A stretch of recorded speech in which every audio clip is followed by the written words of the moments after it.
Kasih karunia dan damai sejahtera Allah Bapa kita dan anaknya Tuhan Yesus Kristus menyertai saudara. Amin.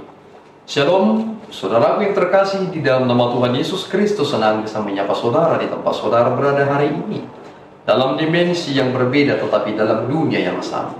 Sebagai insan yang diciptakan untuk Tuhan, sebelum melakukan rangkaian aktivitas kita pada hari ini, marilah kita mengawalinya dengan mendengarkan firman Tuhan.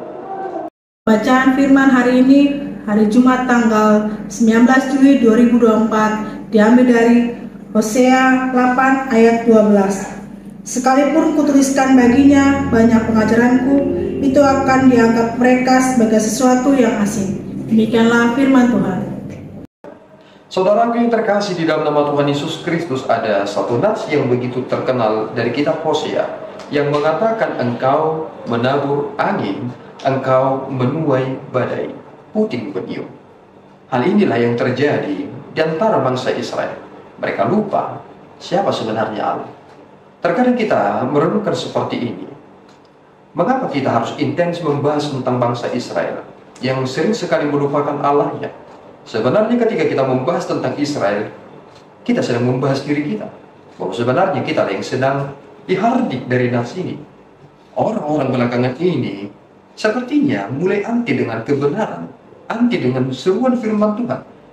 Seolah-olah firman Tuhan itu tidak enak untuk didengarkan, bisa meninabobokan seseorang dan lain sebagainya. Padahal kita melupakan bahwasanya sesuatu hal itu berarti ketika saudara menggenapi apa yang difirmankan oleh Tuhan. Tetapi jika saudara mengerjakan hal yang terbesar, jika hal itu tidak dimaksudkan untuk rencana Tuhan, maka itu hanya butiran debu yang akan ditiupkan oleh angin dan tidak ada gunanya. Orang-orang Israel sekalipun dalam nats ini, mereka orang-orang Efraim, mereka mendirikan bait-bait, kuil-kuil. Ternyata mereka semakin menambah-nambah dosa mereka. Jika kita berkata seperti ini, mungkinkah orang berlomba-lomba berkata, ini untuk Tuhan, ini untuk Tuhan, tetapi sebenarnya mereka tidak melakukan untuk Tuhan. Dan bahkan sekarang ini banyak orang yang tidak mau lagi mendengarkan pengajaran. Sekalipun kutuliskan baginya banyak pengajaranku, semua itu mereka anggap sebagai sesuatu yang asing. Dan inilah realita yang terjadi. Jika kita menganggap bahwasanya pengajaran Tuhan itu sesuatu hal yang asing, maka sebenarnya lambat laun kita akan melihat bagaimana dunia ini akan menjadi lebih mengerikan lagi. Jika pikiran kita, etika, moral kita tidak benar-benar terkontrol, bagaimana mungkin saudara berkata bahwa ini adalah dunia yang aku inginkan, ini adalah dunia yang mengerikan. Orang-orang Israel telah menjadi bukti bahwasanya Tuhan tidak menginginkan dunia yang mereka pikirkan itu. Tetapi Tuhan menginginkan mereka hidup dalam pertobatannya.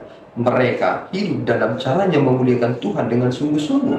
Mereka sungguh-sungguh menyerahkan hidup mereka untuk memuliakan Tuhan. Itu cukup bagi Tuhan.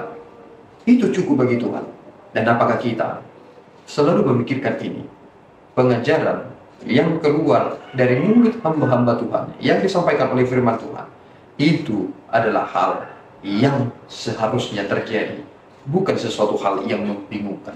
Kiranya Tuhan menolong saudara, menolong kita bersama untuk dapat diperbaharui kembali, sehingga kita melakukan apa yang Tuhan kehendaki dalam hidup ini. Tuhan Yesus memberkati kita berdoa. Ya Tuhan, kami bersyukur atas berkat-Mu. Terima kasih Bapa, Engkau mengingatkan kami kembali bahwasanya banyak hal yang telah kami kerjakan tidak sesuai dengan kehendak-Mu. Engkau sering sekali kami permalukan. Kami menganggap bahwa kami telah melakukan banyak hal, tetapi kami sebenarnya tidak melakukan apapun. Kami tidak hidup di dalam Engkau. Ampunkanlah segala kelalaian kami dan kekurangan kami. Dan kiranya Tuhan menerima doa dan pujian penyembahan kami. Di dalam Yesus kami telah berdoa dan mengucap syukur. Anugerah Tuhan kita Yesus Kristus, kasih setia Allah Bapa, dan persekutuan dari Roh Kudus menyertai saudara. Amin. Tuhan Yesus memberkati.